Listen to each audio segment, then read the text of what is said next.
11 number, খুব সংক্ষেপে বলছি 11 এবং 12টা। যে বান্দা তার বউকে বোরকা পরায় না, যে বান্দা তার মাকে বোরকা পরাতে মোটিভেট করে না, তার বউকে বোরকা পরাতে মোটিভেট করে না, তার আমল তো নষ্ট হবেই হবে। এবং যেই মেয়েটা আজকে বেপর্দায় চলছে, সে নামাজি হতে পারে, সে দান করতে পারে, যত যাই করুক, এটা প্লাস মাইনাস হবে। মনে করেন আমি দান করলাম 100 টাকা, ঘুষ খেলাম 200 টাকা, এই দানের মূল্য কি আল্লাহর কাছে আছে? বেকার।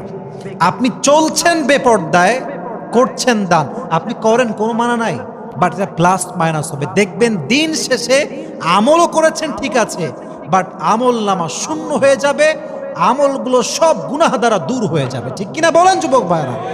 এই জন্য পর্দায় থেকে দান করেন, পর্দায় থেকে স্বামীর সেবা করেন, পর্দায় থেকে নামাজ পড়েন। আপনার প্লাস মাইনাস হবে না, সবগুলোই প্লাস হবে যুবক ভাইরা। ঠিক কিনা বলেন?